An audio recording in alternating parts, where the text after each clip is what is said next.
The morning light filters through the kitchen curtains, casting long shadows across an empty breakfast table. Grace Thompson sits motionless in her chair, her weathered hands wrapped around a cold cup of coffee that she hasn't touched in over an hour. The silence in the house is deafening, the kind of quiet that feels heavy and unnatural, like the air itself is holding its breath. She reaches across the table and picks up a small red toy car, turning it over in her palm. The paint is chipped from countless adventures across her kitchen floor, and there's still a tiny fingerprint smudged on the windshield. Her thumb traces over it gently, as if she's afraid it might disappear too. They promised they'd be right back. Her voice cracks slightly as she looks directly into the camera, her eyes filled with a pain that runs deeper than tears. That was 3 months ago. My name is Grace, and this is how my own family erased me from their lives after I gave them everything. The toy car trembles in her grip as memories flood back. She can almost hear 8-year-old Emma's giggle echoing from the hallway, the sound of 10-year-old Jake's sneakers pounding down the stairs for breakfast. The phantom sounds make the current silence even more brutal. Grace sets the car down carefully on the placemat where Jake used to sit, right next to where he always left his orange juice glass with that little chip on the rim. She'd never thrown that glass away, even after he broke it during one of their Saturday morning pancake disasters. Now she wishes she had something, anything, that still carried their presence. Before we start, let us know in the comments where you're watching from. Don't forget to like, share, and subscribe for more powerful stories. She stands slowly, her joints protesting after sitting in the same position for too long. The house around her tells the story of a life that was once full. There are still crayon marks on the hallway wall where Emma drew a family portrait, stick figures holding hands under a smiling sun. Grace's refrigerator is covered with school papers and art projects, all bearing gold star stickers and teacher comments like, "Excellent work," and "What a creative mind." But now these remnants feel like evidence from a crime scene, proof of something precious that was stolen in broad daylight. Grace walks to the kitchen window and looks out at the swing set in her backyard. It sits perfectly still, the morning dew making the metal chains glisten like tears. She installed that swing set herself 3 months after her husband Robert passed away, determined to create a space where her grandchildren would always want to visit. She spent 2 full weekends reading instruction manuals and wrestling with bolts, her neighbor Helen offering to call her son-in-law to help. "No," Grace had insisted, wiping sweat from her forehead as she struggled with the final piece. "I want to do this myself. They need to know their Grandma Grace can build them something special." The irony burns now. She built them a playground, but they were building an exit strategy. Grace turns back to face the camera, and for a moment, her composure wavers. The strong woman who raised 2 children, who cared for a dying husband, who opened her home without hesitation when her family needed her, looks fragile and lost. "I thought I was being a good grandmother. I thought I was being helpful." She pauses, her voice gaining strength. "I never imagined that my own son was counting down the days until he could walk away from me forever. This is the story of how love became manipulation, and how the people I trusted most taught me that sometimes the cruelest abandonment comes wrapped in promises of, 'We'll be right back.'" Let me take you back to 8 months earlier, when my world first crumbled. Robert had been fighting cancer for 2 years, and I thought I was prepared for the end. But nothing really prepares you for that final breath, for the way silence fills every corner of a house that once echoed with his laughter. I was drowning in grief, moving through each day like a ghost in my own home. That's when Michael called with news of his divorce. "Mom!" His voice was strained, exhausted. "Jennifer and I are done. It's final. I don't know where else to turn." Without hesitation, I opened my door. "Bring the children home," I told him. "You're all welcome here for as long as you need." The day they moved in changed everything. Suddenly, my quiet house exploded back to life. Emma, my 8-year-old granddaughter, with Robert's bright blue eyes and my stubborn streak, would burst into my bedroom every morning at exactly 6:47 a.m. "Grandma Grace, make us pancakes, the fluffy ones with the smiley faces."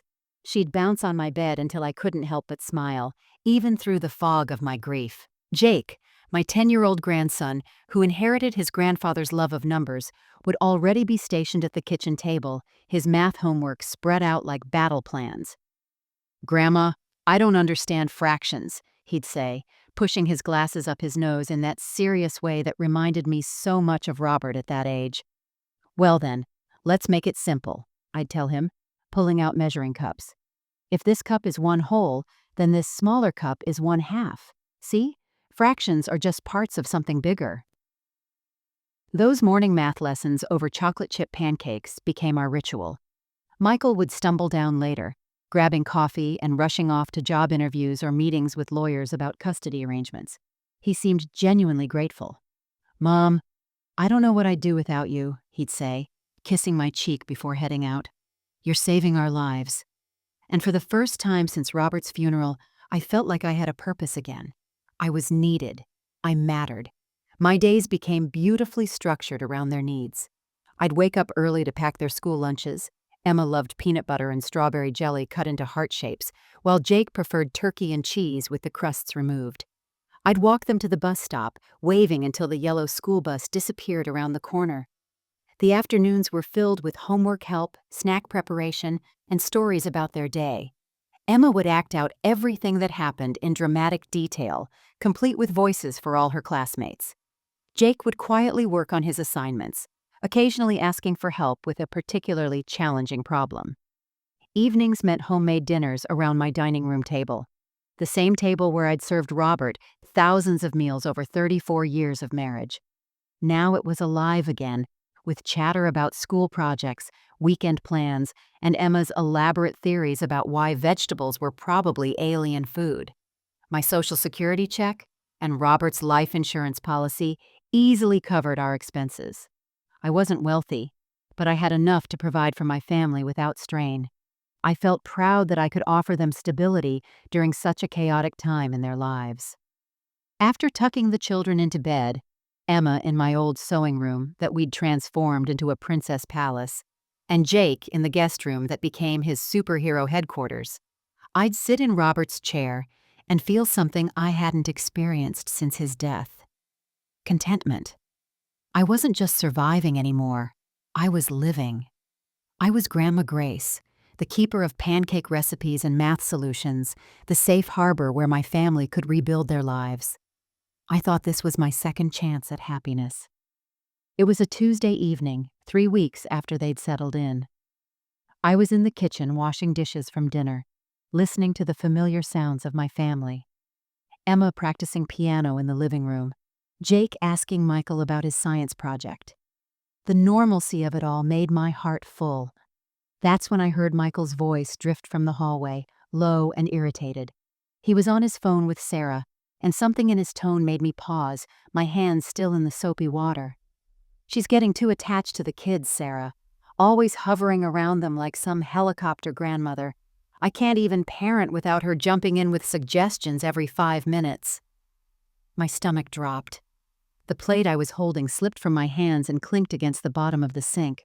I held my breath, straining to hear more. Yesterday, Emma skinned her knee, and before I could even react, Mom was already swooping in with bandages and ice cream. Then she starts lecturing me about how I should keep a better eye on them when they're playing outside, like I'm some incompetent teenager. I felt heat rush to my cheeks. Emma had fallen off her bike right in front of me. What grandmother wouldn't help? What was wrong with wanting to comfort a crying child? "I know she means well," Michael continued, his voice getting fainter as he moved toward the front door. "But this living situation is getting complicated. The kids are starting to go to her first for everything. Jake asked her to help with homework tonight instead of me. That's not normal, Sarah." The front door closed, cutting off the rest of his conversation. I stood there with my hands dripping, trying to process what I'd just heard. Helicopter grandmother? Hovering? These were the children I'd been caring for, the family I'd welcomed into my home when they had nowhere else to go. When Michael came back inside 20 minutes later, I was sitting at the kitchen table, my hands folded in my lap.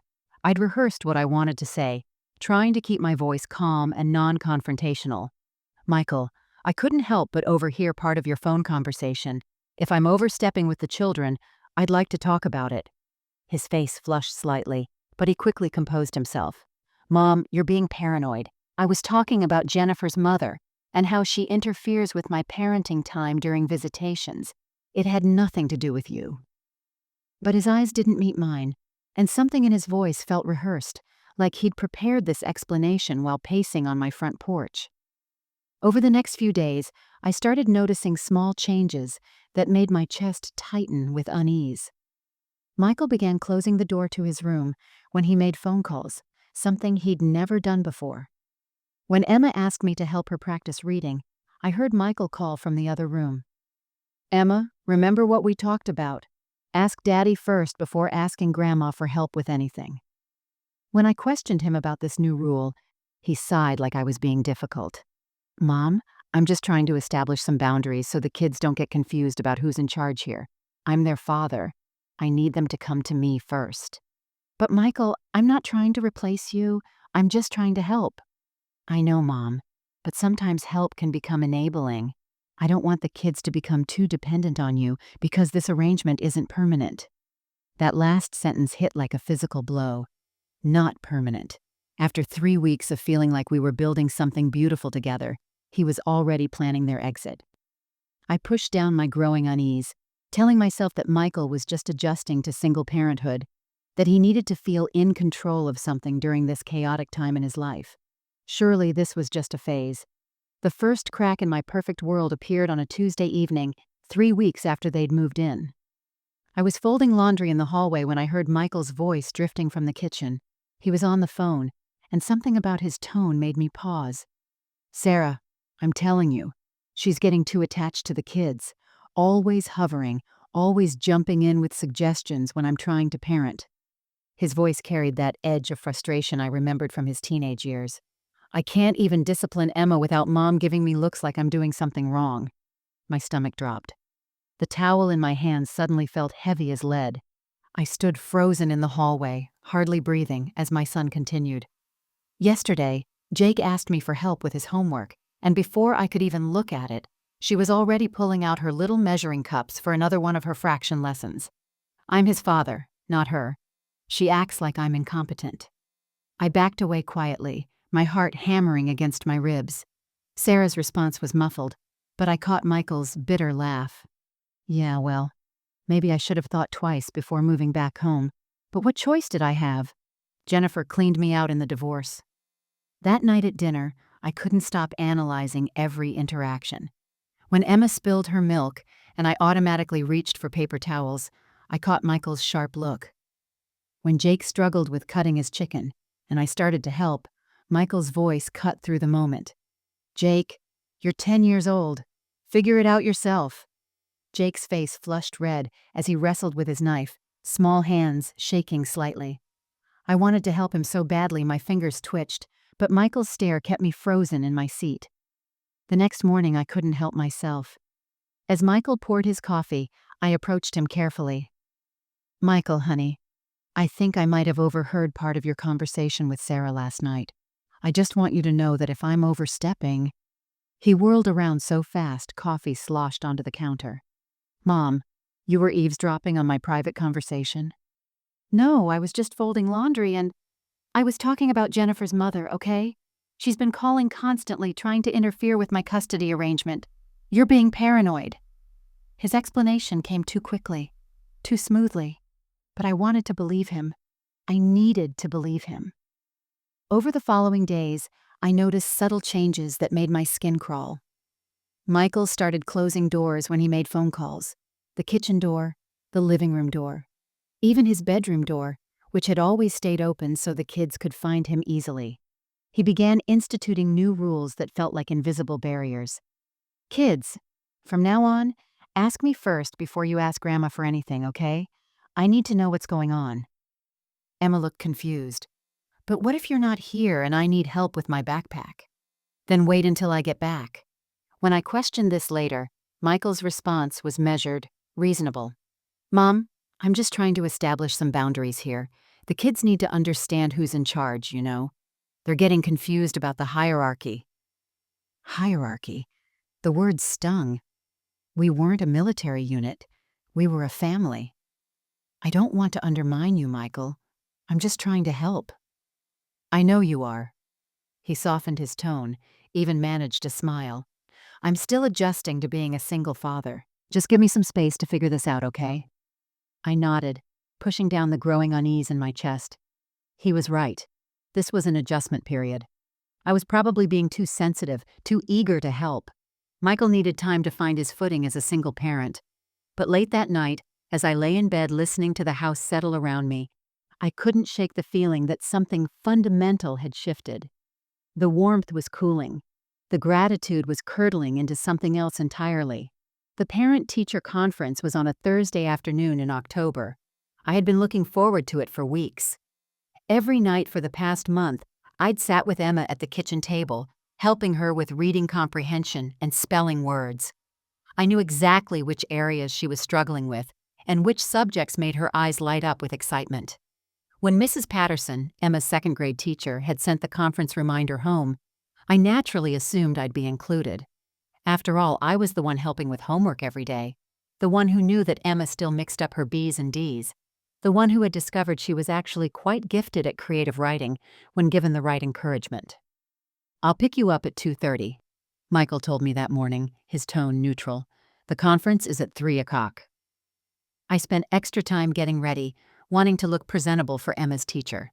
I chose my best blouse, the navy blue one Robert always said brought out my eyes, and even put on a touch of lipstick.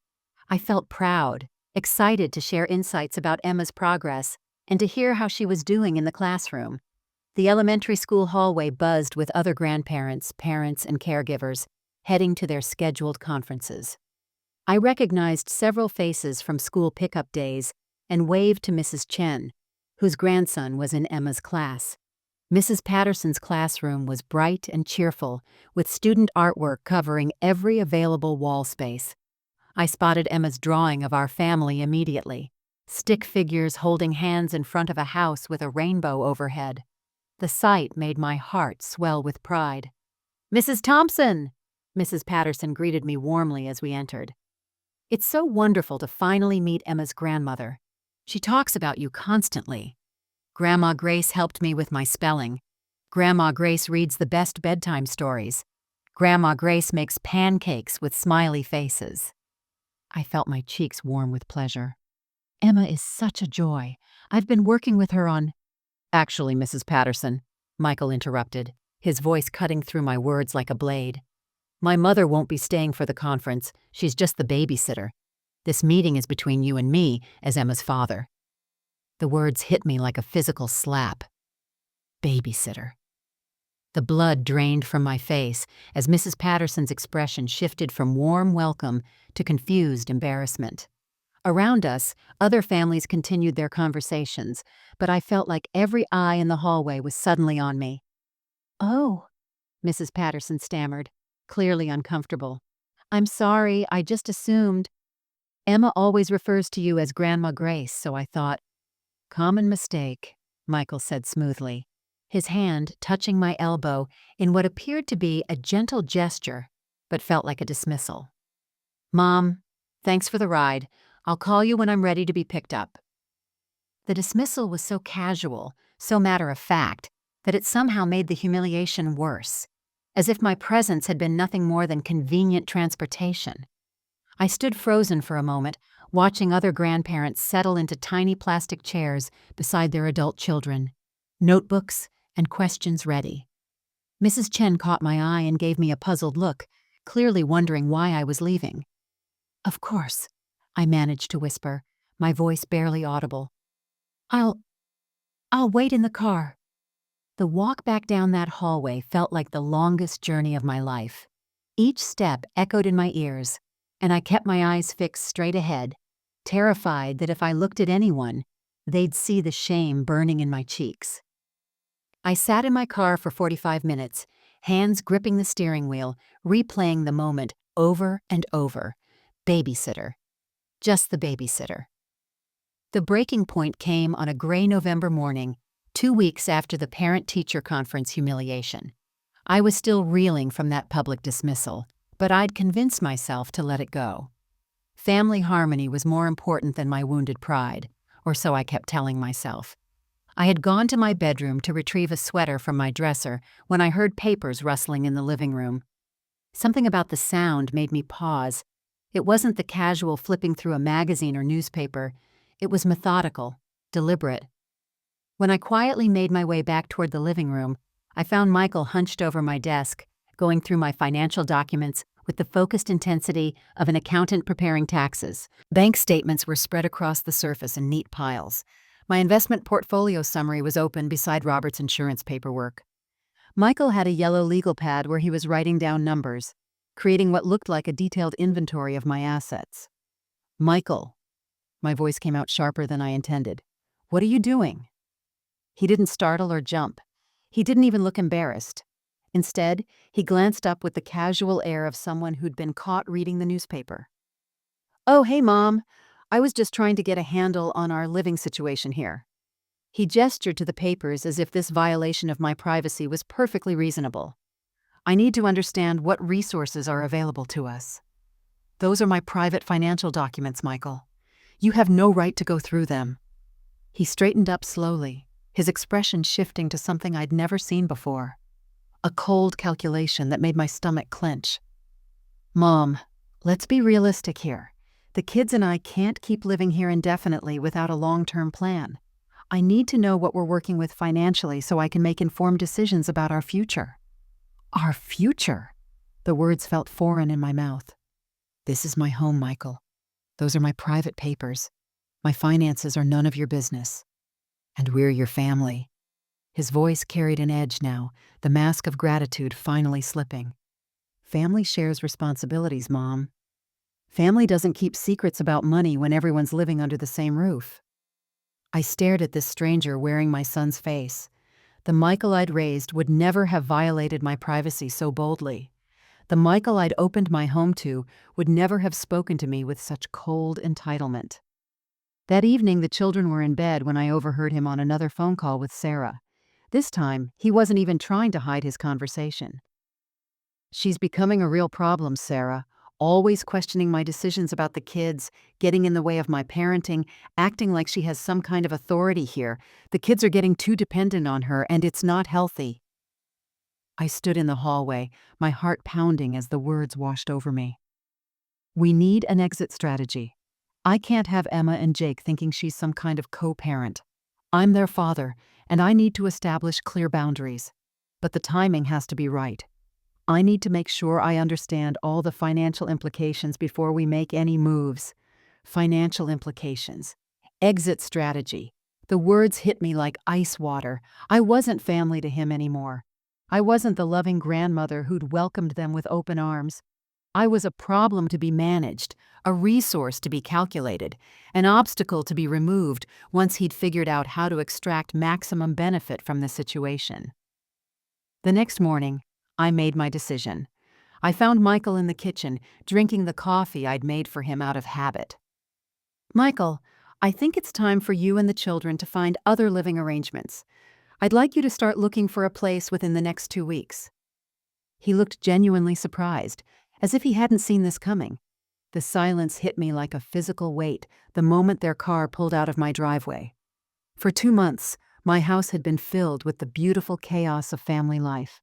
Emma's laughter echoing down the hallways, Jake's questions about homework, even Michael's phone conversations that I'd grown to resent. Now the quiet was so complete, it felt like being buried alive. I stood at my kitchen window, watching the taillights disappear around the corner, and realized I had no idea when I'd see my grandchildren again. Michael had loaded their belongings with cold efficiency, barely speaking to me except to confirm pickup times and logistics. The children had hugged me goodbye with confused sadness, not understanding why this was happening. "When can we come back, Grandma Grace?" Emma had whispered into my shoulder. I didn't have an answer for her. The first week was the hardest. My body had grown accustomed to their rhythms. Waking up at 6:47 a.m. for Emma's pancake demands, setting the table for 4, checking that Jake's backpack was ready by the door. Without thinking, I'd still prepare their places at breakfast, then stand staring at the empty chairs until the reality hit me fresh each morning. I'd find myself cooking full meals out of habit, then eating a few bites before scraping the rest into the garbage. What was the point of making Robert's famous meatloaf for one person? What was the point of anything? The house felt like a museum of memories that no longer belonged to me. Emma's artwork still covered my refrigerator, but now it felt like cruel mockery instead of joy. Jake's favorite coffee mug, the one with the superhero logo that he'd used for his morning orange juice, sat clean and unused in my cabinet. I couldn't bring myself to put it away, but seeing it every day was like pressing on a bruise. I stopped answering the phone when Sarah called. Her voicemails always started the same way. "Mom, I heard what happened with Michael. Can we talk?"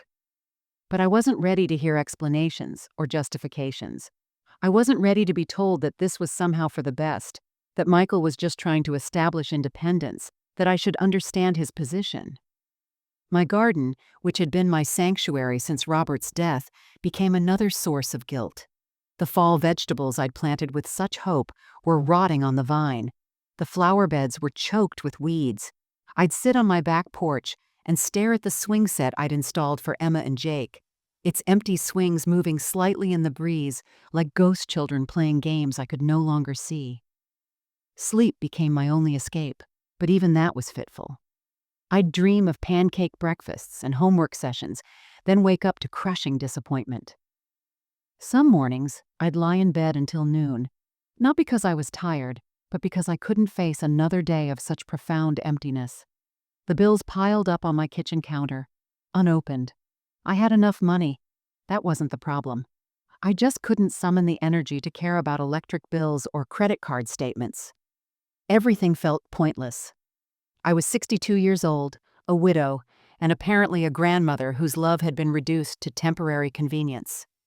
I spent most days in Robert's recliner, wearing his old cardigan that still held traces of his cologne. I'd flip through photo albums of happier times, birthday parties, Christmas mornings, family vacations, but the images felt like they belonged to someone else's life.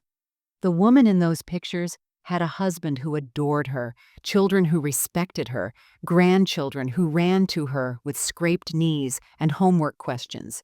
The woman in those pictures mattered to people. I didn't know who I was anymore.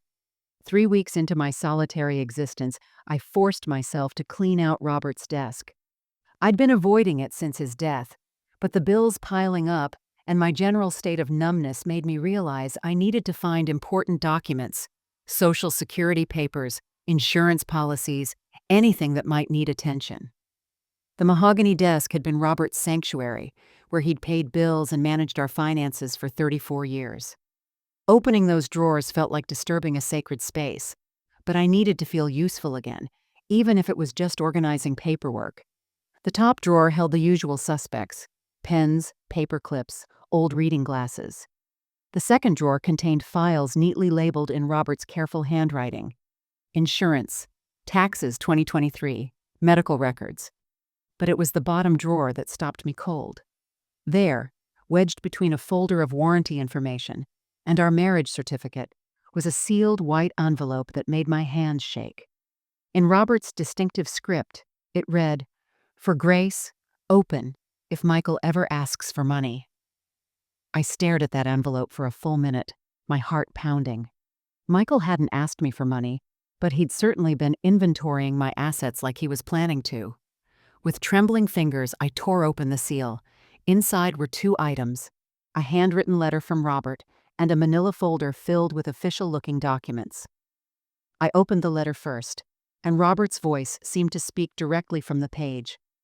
"My darling Grace, if you're reading this, our son has probably asked for more financial help, and you're trying to decide what to do. I know your generous heart, and I know how difficult it is for you to say no to family. But there are things you need to know before you make any decisions. 3 years ago, Michael came to me in desperation. His divorce was getting ugly, and he needed money for legal fees. He was crying, Grace, the way he used to as a little boy when he'd broken something precious. He promised me it was just a loan, that he'd pay it back as soon as the divorce was settled and he got back on his feet. I gave him $15,000 from our savings without telling you because I didn't want you to worry. I made him sign a promissory note, which you'll find in the folder. He was supposed to start making payments 6 months after his divorce was final. Grace, that was 2 years ago. He's never made a single payment. He's never even acknowledged the debt. When I asked him about it last Christmas, he told me he thought it was a gift, that family doesn't charge family interest. But Grace, we never said it was a gift. We had plans for that money. The trip to Ireland we kept talking about, the new roof the house needs, your kitchen remodel that you've wanted for years. I love our son, but he's never learned to stand on his own 2 feet. He takes advantage of people's love for him, and then he disappears when it's time to honor his commitments. Don't let him do to you what he did to me. You deserve better than to be seen as a bank account with a heartbeat. Your value isn't measured by what you can give people, Grace. Remember that. All my love always, Robert. My hands were shaking so hard I could barely open the folder, but there it was. A promissory note signed by Michael, dated 3 years ago, promising to repay $15,000 with a clear timeline that had long since passed. There were also copies of my bank statements from that time, showing the withdrawal, and a timeline in Robert's handwriting documenting his attempts to discuss repayment with Michael. I sat in that chair for over an hour, reading and rereading Robert's words. Suddenly, Michael's recent behavior wasn't about establishing boundaries or protecting his children from an overbearing grandmother. It was about positioning himself to inherit my home and assets while making me feel grateful that he'd even consider staying. I sat in Robert's chair with his letter pressed against my chest, feeling something I hadn't experienced in months: clarity. The fog of confusion and self-doubt that had been suffocating me since Michael's dismissive treatment began suddenly lifted, replaced by a sharp, crystalline understanding of what had really been happening in my own home. For the first time since that parent-teacher conference humiliation, I wasn't asking myself what I'd done wrong. Instead, I was asking the right question: what had been done to me? I walked through my house with new eyes, seeing evidence of Michael's systematic manipulation everywhere. The way he'd rearranged the living room furniture to face away from my chair, subtly isolating me from family conversations. The gradually disappearing family photos that had once included me, replaced with pictures of just him and the children. Even the way he'd started referring to areas of my house as our space and their room, gradually erasing my ownership of my own home. The phone calls with closed doors weren't about privacy. They were about planning. The financial document search wasn't curiosity. It was reconnaissance. The dismissive treatment wasn't about boundaries. It was about conditioning me to accept less and less until I'd be grateful for whatever scraps of attention he chose to give me. I pulled out my phone and did something I hadn't done in years. I Googled emotional manipulation tactics. As I scrolled through article after article, I felt like I was reading a playbook that Michael had followed to perfection. Isolation from support systems. Check. Gaslighting by making me question my own perceptions. Check. Financial reconnaissance for future exploitation. Check. Public humiliation to establish dominance. Check. The most chilling realization was how methodically he'd executed each phase. This wasn't the desperate behavior of a struggling single father. This was the calculated strategy of someone who'd done this before. Someone who knew exactly how to exploit the love and trust of the people who cared about him most. But the revelation that changed everything was understanding that this pattern had probably started long before he moved in with me. The unpaid $15,000 loan to Robert wasn't an isolated incident. It was evidence of a consistent approach to family relationships. Take what you need, make promises you never intend to keep, and disappear when it's time to honor commitments. I thought about Jennifer, his ex-wife, and wondered what promises he'd made to her. I thought about his previous relationships that had ended badly. Stories he'd told me where he was always the victim, always the one who'd been wronged. For the first time, I questioned whether those stories were true. The woman I'd been 3 months ago would have made excuses for him.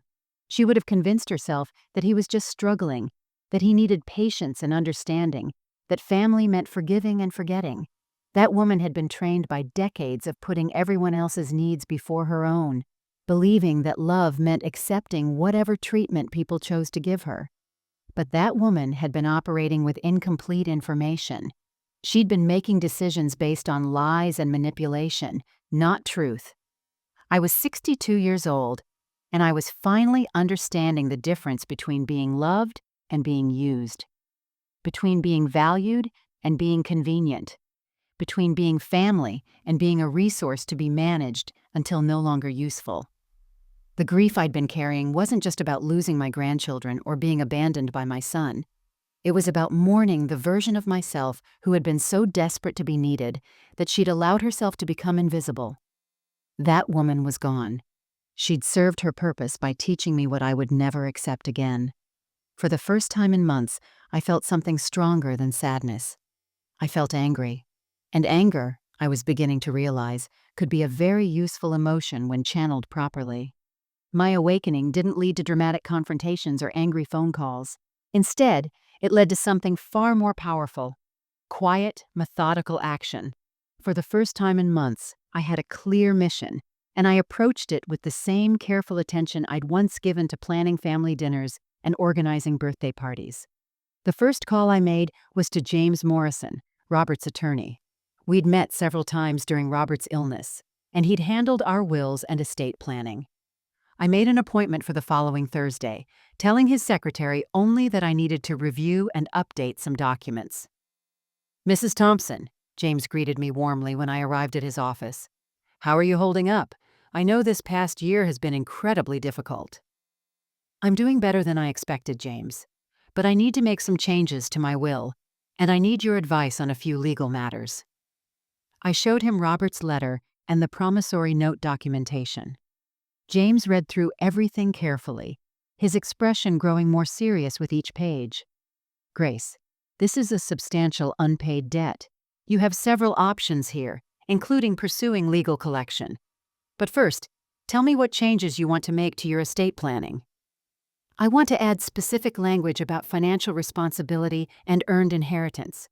If someone owes money to this estate, those debts need to be resolved before they receive any inheritance. And I want to ensure that anyone who has taken advantage of my generosity in the past doesn't benefit from my death." James nodded approvingly. "Smart thinking. We can absolutely structure this to protect your interests." The next step was financial independence. I drove to First National Bank, where Robert and I had held a joint account for over 30 years. I opened my own checking account and moved half of our savings there, money that was legally mine, money I'd contributed through my own work, and careful budgeting over the decades. "Mrs. Thompson, is everything all right?" asked Linda, the bank manager who'd known us for years. "Everything's fine, Linda. I'm just organizing my finances for better management. Sometimes it's good to have separate accounts for different purposes." I didn't explain further. The beauty of my new approach was that I didn't owe anyone explanations for managing my own money. At home, I began documenting everything with the thoroughness of a court reporter. I photographed Emma and Jake's belongings that were still scattered throughout my house: toys in the living room, clothes in the laundry basket, school projects on the kitchen counter. I created a detailed inventory with dates and descriptions. I also started researching grandparents' rights in our state. The internet became my research library as I learned about visitation laws, documentation requirements, and the legal protections available to grandparents who'd been providing care. But perhaps the most important change was opening a new email account and beginning to save every communication I'd had with Michael. I printed out text messages, saved voicemails, and created a timeline of events with dates and details. If this situation ever required legal intervention, I would be prepared. I also did something that felt simultaneously liberating and terrifying. I changed the locks on my house. Michael still had keys from when he'd lived here, and I realized that my sense of security in my own home had been compromised. The locksmith, a kind man named Tom, didn't ask questions when I explained I needed all the locks changed that day. "Fresh start?" he asked as he installed the final deadbolt. "Something like that," I replied, testing the smooth action of the new key. None of these actions were announced or explained to anyone. I simply began reclaiming my life, one careful step at a time. 3 weeks after my silent preparations began, Michael made his first move. It started with a text message on a Thursday afternoon. "Mom, the kids miss you. Can I bring them by for a visit this weekend?" I stared at that message for a full hour before responding. The old Grace would have immediately said yes, would have started planning their favorite meals and activities, would have been grateful that he was offering to include me in their lives again. But I wasn't the old Grace anymore. "I'm not available for visits this weekend, Michael," I typed back. "Perhaps you should have considered their feelings before deciding to leave." My phone rang within 10 minutes. I let it go to voicemail. Then it rang again and again. I could almost picture Michael's confusion on the other end.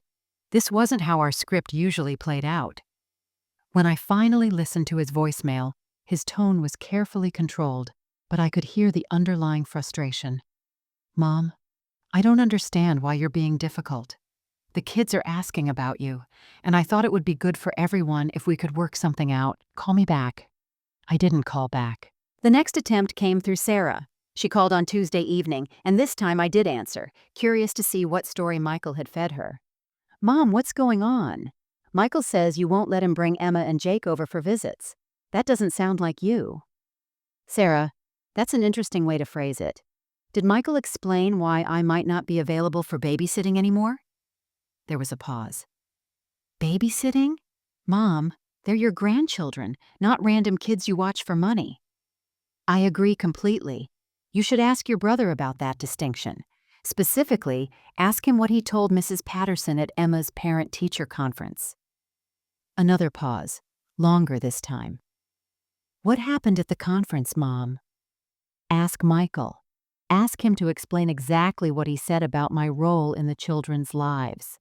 Ask him why he introduced me to their teacher."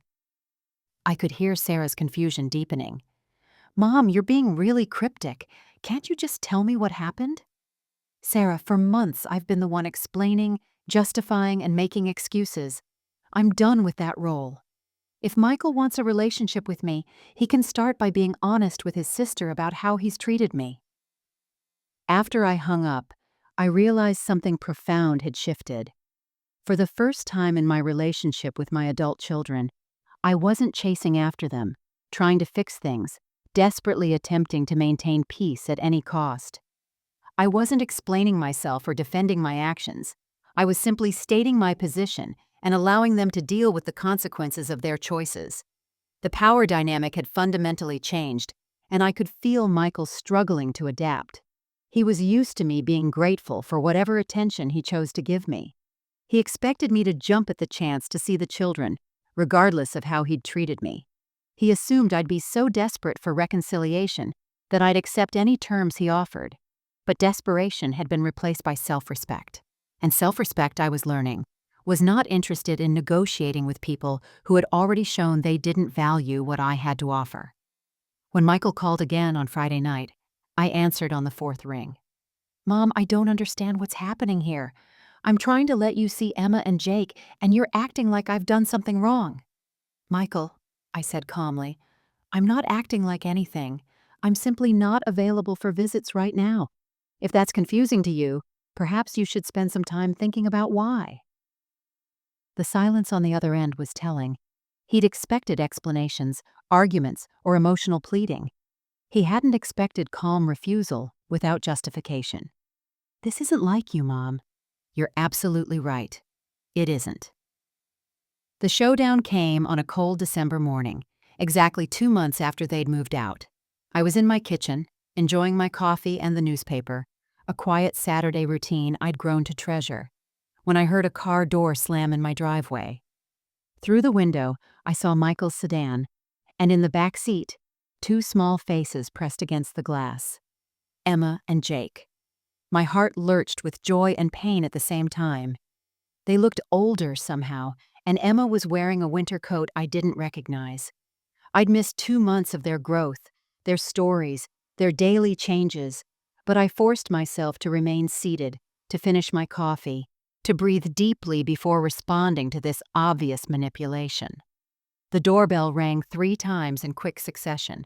Michael's impatience was showing. When I opened the door, Emma immediately tried to run toward me, but Michael's hand on her shoulder stopped her. "Hi, Grandma Grace," she called out, her voice full of excitement and confusion. Jake waved from behind his father, his expression more cautious. "Hello, sweetheart," I said warmly to Emma, then nodded to Jake. "Hello, Jake." Only then did I look at Michael. This is unexpected. "Mom, can we come in? It's cold out here, and I thought it was time we talked." His tone was reasonable, measured, but I could see the calculation in his eyes. He'd brought the children as insurance, knowing I wouldn't make a scene in front of them. Of course the children can come in. They're always welcome in my home. I stepped aside to let Emma and Jake pass, but remained in the doorway. "You can wait on the porch, Michael. You and I need to have a private conversation." His facade cracked slightly. "Mom, don't be ridiculous. It's 20 degrees outside." "Then you should have called first." I closed the door firmly behind the children and stepped out onto the porch, pulling my cardigan tight around me. If he wanted to use the cold as leverage, he could experience it himself. "What's gotten into you?" Michael demanded, his breath forming clouds in the frigid air. "You've been acting completely unreasonable for weeks. Sarah says you won't even explain what happened. The kids miss you. I'm trying to fix things, and you're treating me like some kind of stranger." I reached into my cardigan pocket and pulled out the folded documents. Robert's letter and copies of the promissory note. I'd been carrying them for weeks, waiting for this moment. "Michael, before we discuss anything else, I need you to explain this." I handed him the papers, watching his face carefully. The color drained from his cheeks as he recognized Robert's handwriting. His hands actually trembled as he opened the folder and saw the promissory note with his signature. "Mom, I can explain." "I'm sure you can. But first, let me share what I've discovered. I know you went through my financial papers while you were living here. I know you owe this family $15,000 that you've never even acknowledged. I know you've been planning an exit strategy while pretending to be grateful for my help." His mouth opened and closed like a fish gasping for air. The smooth, reasonable mask had completely fallen away. "But most importantly, Michael, I know exactly what you told Mrs. Patterson about me at Emma's parent-teacher conference. You called me just the babysitter in front of other parents and your own daughter." "Mom, that's not... I didn't mean..." "Stop." My voice was steady, calm, completely controlled.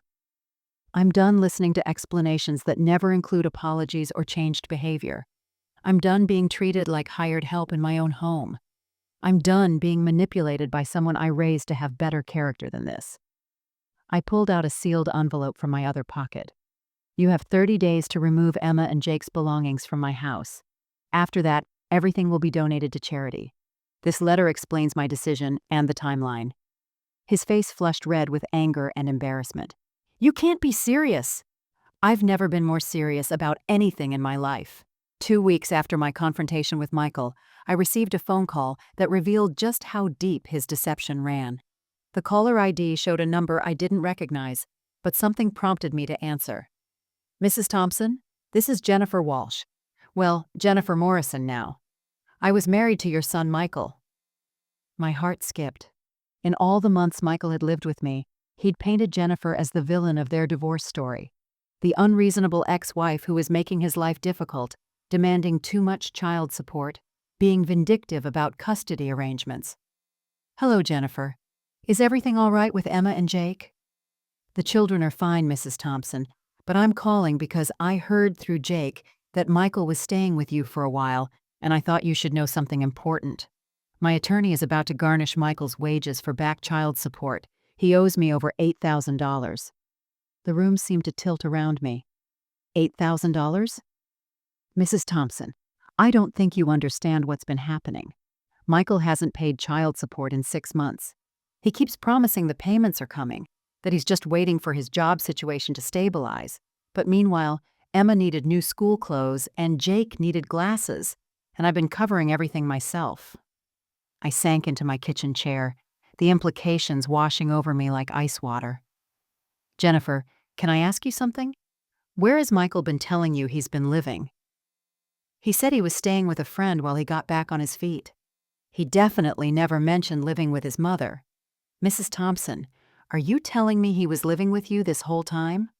"For 2 months, yes." from September through November. Jennifer's sharp intake of breath was audible through the phone. That manipulative bastard. I'm sorry for the language, Mrs. Thompson, but do you realize what this means? He was living rent-free with his mother, not paying child support for his own children, while telling me he was struggling to find stable housing. The pieces clicked into place with sickening clarity. Michael hadn't just been using me for free room and board while planning to access my inheritance. He'd been using my home as a hiding place to avoid his financial responsibilities to his own children. Jennifer, I need to ask you something else. Has Michael always been financially irresponsible? Jennifer laughed bitterly. Mrs. Thompson, that's like asking if water is wet. Throughout our marriage, Michael borrowed money from everyone. His friends, my parents, even my sister.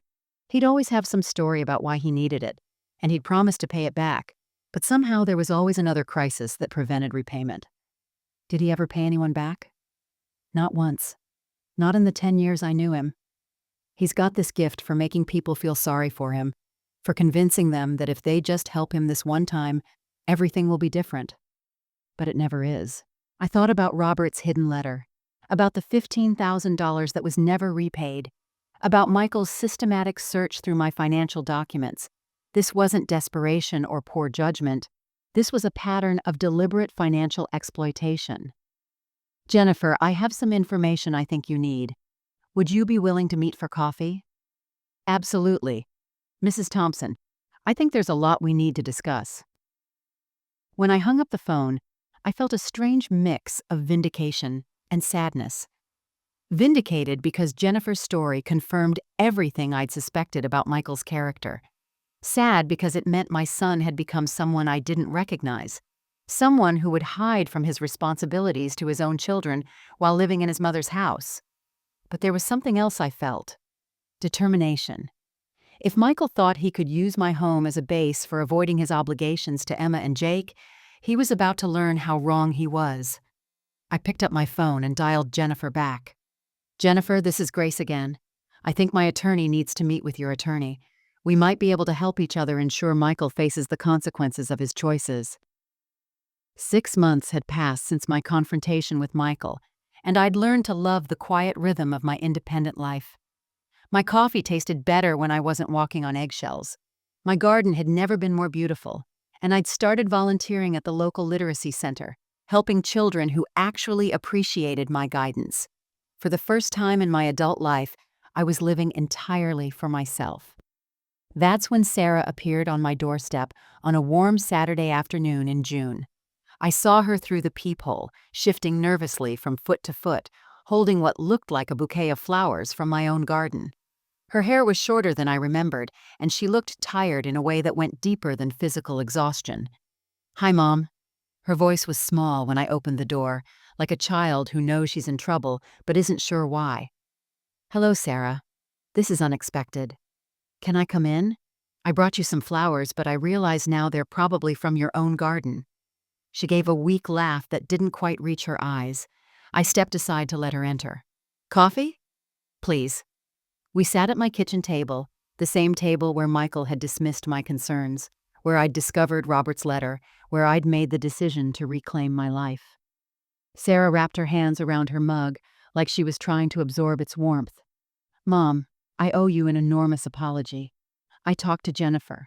I talked to Michael's friend Derek, who let slip some things about money Michael borrowed. I even called Mrs. Patterson at Emma's school." I waited, sipping my coffee, letting her find her words.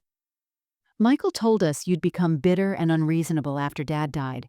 He said you were trying to control his parenting and that you'd kick them out because he wouldn't let you make decisions about the kids." Sarah's voice cracked slightly. "He made it sound like grief had changed you into someone we didn't recognize. And you believed him." I wanted to believe him because it was easier than believing my brother would lie to me about something so serious.